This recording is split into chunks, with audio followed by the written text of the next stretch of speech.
ඕන දෙයක් ලොකුවට බලාගන්න මේ තමා MSI Pro MP275 E2 monitor review එක.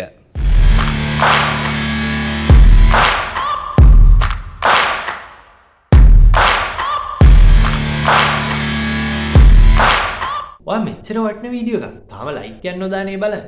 අනිවාර්යෙන් අපේ වීඩියෝ එකට ලයික් එකක් දාලා අපි සබ්ස්ක්‍රයිබ් කරලා අපි යමු වීඩියෝ එකට. ඉතින් මුලින්ම බලමු මේ මොනිටර් එකේ බොක්ස් එක ඇතුලේ අපිට මොනවද දැක් ගන්න පුළුවන් උනේ කියලා. ඉතින් මේ විදිහට බොක්ස් එක ඕපන් කරගත්තට පස්සේ අපිට මුලින්ම මේකේ යූසර් මැනුවල් එකයි HDMI කේබල් එකයි තියෙන පැකට් එකක් දැක් ගන්න පුළුවන්. ඊට පස්සේ අපි මේ මොනිටර් එකේ ස්ටෑන්ඩ් එකේ බේස් එක කොටස, ඒ කියන්නේ පල්ලෙහා කොටස අපිට දැක් ගන්න පුළුවන්. ඒක ප්ලාස්ටික් සහ මෙටල් වලින් එකතු කරලා නිෂ්පාදනය කරලා තියෙනවා කියලා අපිට දැක් ගන්න පුළුවන්.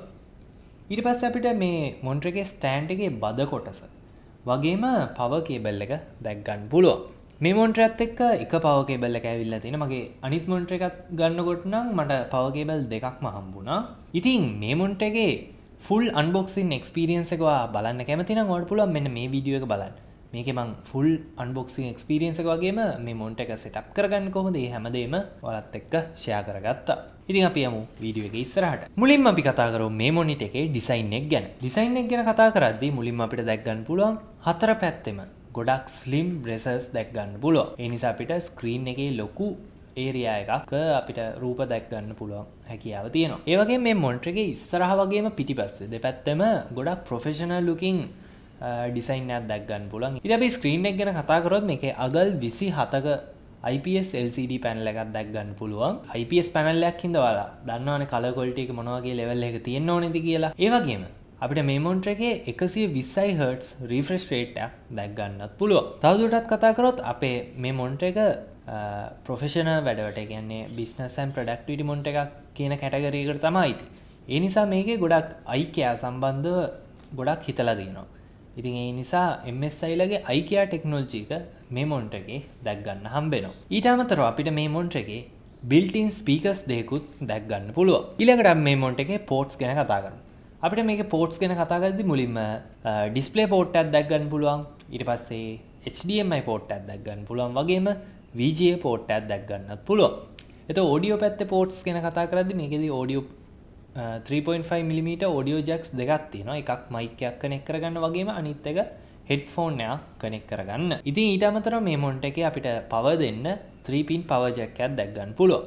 ඉතින් දැන් මගේ අනිත් මොනිටර් එකක නම් මට වෙනම DC adapter එකක් හම්බුණා. ඒ වුණාට මේකේ internal power board එකක් තමයි තියෙන්නේ. ඉතින් ඔයාලට මගේ අනිත් මොනිටර් එකේ review එක බලන්න ඕන නම් මෙන්න මේ වීඩියෝ එකෙන් බලන්න පුළුවන්. දැන් මම මේ මොනිටර් එක මාසයක් වගේ තිස්සේ ඉඳන් use කරනවා.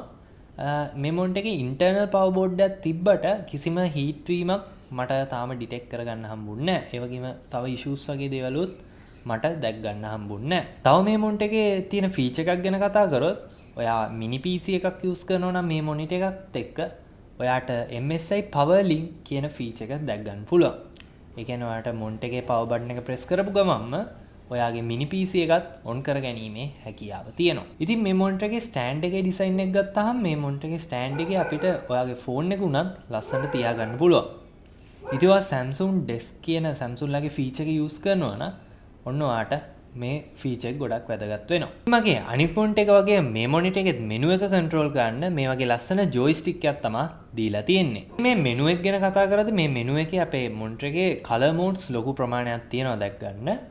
ඉතින් මම මේකේ මේන් කලර් මෝඩ්ස් ටිකක් කියන්නම්. පළවෙනි එක විදිහට අපිට තියෙනවා ඇන්ටි බ්ලූ. ඒ කියන්නේ IKEA කලර් මෝඩ් එකක් තියෙනවා. අපේ වැඩි වෙලාවක් මේ මොනිටර් එකේ වැඩ කරද්දී අපේ ඇහැට දැනෙන වෙහෙස අඩු කරගන්න, ඇහැට තියෙන ඉෆෙක්ට් එක අඩු කරගන්න ඒ කලර් මෝඩ් එක තියෙනවා. ඉතින් මේකේ උපරිම හොඳම කලර්ස් බලා ගන්න ඕන නම් මේකේ මූවි මෝඩ් එකක් තියෙනවා. අපි මූවිස් බාදී ගේම් ප්ලේ කරද්දී වගේ ඒ මෝඩ් එක පාවිච්චි කරන්න පුළුවන්. ඉතින් මේ මොනිටර් එකේ settings ඔය color modes වගේ ගොඩක් settings වෙනස් කරගන්න එයාලා හඳුන්වා දීලා තියෙනවා MSI display kit කියලා software එකක්.